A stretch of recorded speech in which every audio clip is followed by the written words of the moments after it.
In this lesson, I want to look at alternate picking, but I want to start basically from the very basics of alternate picking, just stuff that you can, practice and really get used to this technique. If it's something that you've never done before, then, this is all the things that I started to do when I was building up my picking technique.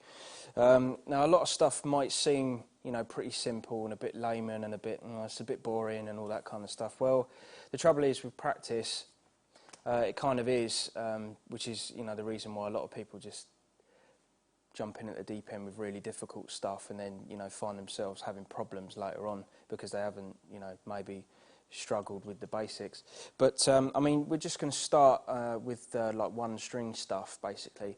But what I want is for you guys who haven't really experienced alternate picking before is to really get used to the motion of, relaxing with the right hand, just doing down, up strokes. I'm just going to pick like one note, randomly. Well, just ninth fret on the G, why not? And just basically get used to just picking up and down, up and down. You might want to do this to the metronome.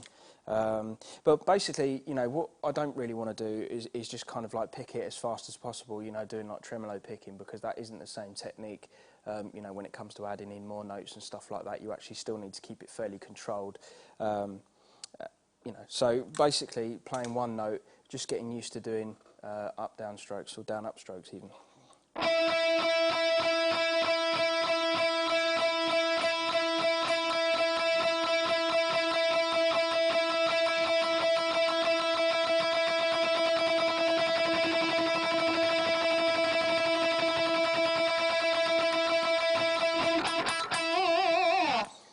Okay, the fundamental things that we're looking at in this lesson is going to be picking from the wrist. So, you shouldn't really be getting any movement between the wrist and the elbow part of your arm.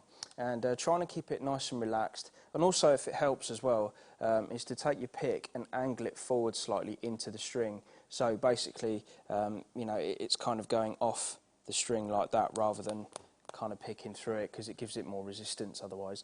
Unless that's the effect you're going for, but generally with smooth, fast playing, you want the pick to glide through the string, not get caught up, especially when you get down to the lower strings as well, because if you start flat picking, you're going to get a lot of resistance, and it's going to make things very difficult. So, basically just practice playing one note, try and, palm mute, because obviously you don't want all the other strings ringing out as well. Hopefully your first finger holding that ninth fret note on the G will block out any notes or any resonance from the B and the high E string, and then the bottom three strings, the E, the A and the D, you're actually palming as well, so the only note you should be hearing is the one that you're playing.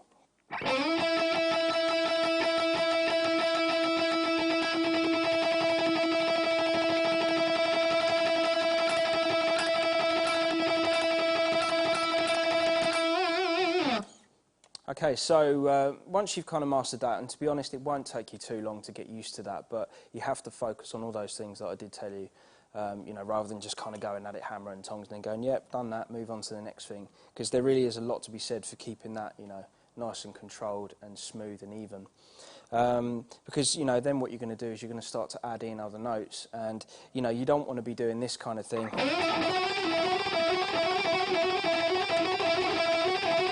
Where you're multiply picking like loads of notes on each note. So, unless that's the sort of effect that you want to get, but generally when you're playing fast stuff, you want one pick per note, to get that nice, smooth, fast picking 3-note per string style. Okay, so staying on the ninth fret of the G, we're going to add in 11 and 12 on the G string as well, and we're just going to sort of practice doing it one way at the minute, so just the notes are just going up. So you're just going to have this kind of thing.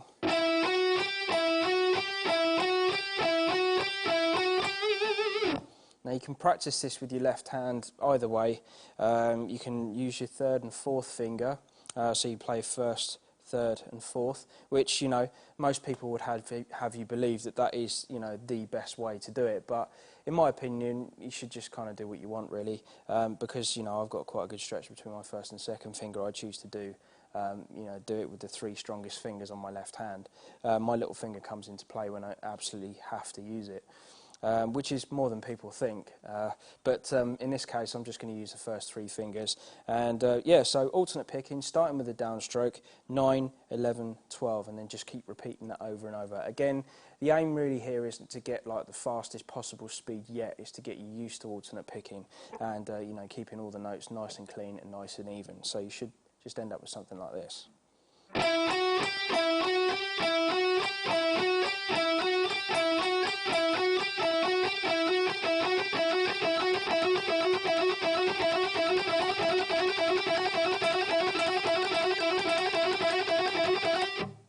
Okay, so just keeping it nice and even, nice and clean, and if that's the sound you're getting out of your guitar, then you're doing it right. If you're getting any kind of extraneous noise, or you know, you're getting problems where you can't hear the notes properly or anything like that, then that obviously means that you need to work on it to get it as clean as possible. You can practice it on both pickups as well, because the neck pickup has a different feel to the bridge pickup, and it's worth getting used to both pickups just as a different feel. I mean, personally for me, I think the notes pop out a lot better, and it's a lot smoother when it's on the neck pickup. That's why I use that a lot for soloing. But you know, you can practice on the back pickup as well, and let's see how that sounds.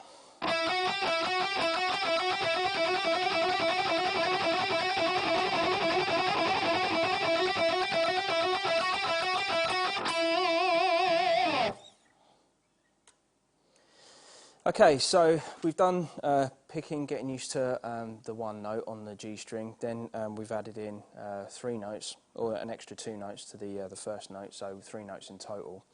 Now, what you probably want to do is start moving around.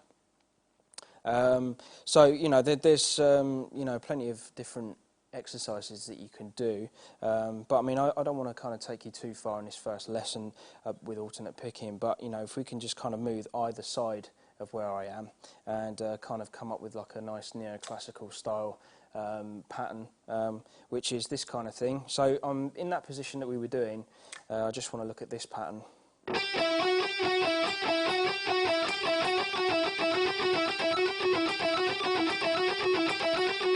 Okay, so starting with a downstroke on the 12th fret, 9, 11, 12, 11, 9.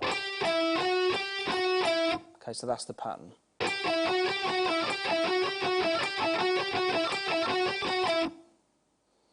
Okay, then moving on, we're going to go to 11, then we're going to go to 8, 9, 11, 9, 8. Okay, so this is a prime example of where I would use my little finger. So, okay, and the last position we're going to look at, again using the same fingerings as that second position, it's going to be up to the 14th fret of the G, 14, 11, 12, 14, 12, 11. Okay, and then back to your original position. Okay, so at slow tempo you should be practicing this.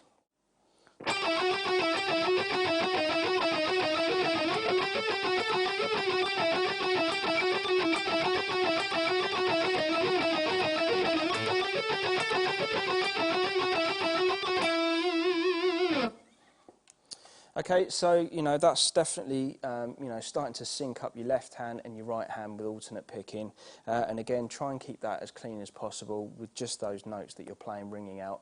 And you might find that your left hand and right hand aren't quite syncing up yet. Well, the point of this is to build that over time. This is the sort of thing that you would practice over a matter of weeks, maybe months, and not days, just to really kind of nail it. Okay, as you get more confident with that, you can gradually speed it up.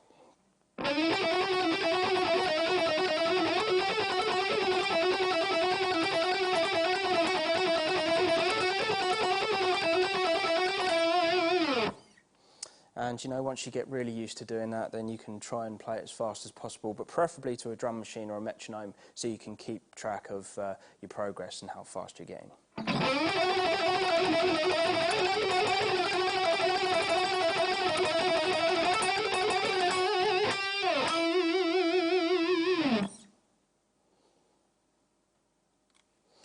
Okay, well that concludes this lesson on the beginning look at alternate picking. Just remember, practice all of this stuff slow, and you know, when you get more comfortable with it, then just gradually speed it up.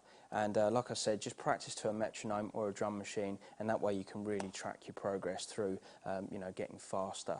But don't ever lose sight of keeping it clean, because when you're playing, loud, live volume, you've got lots of gain in that as well, and you want people to hear the awesomeness coming out of your guitar. So I would just, practice it and make sure everything's clean. And, we're going to take, a much more in-depth look at alternate picking, but this is the first part, and then obviously the next lesson we're going to move on to, moving between strings. So I'll see you in here for that.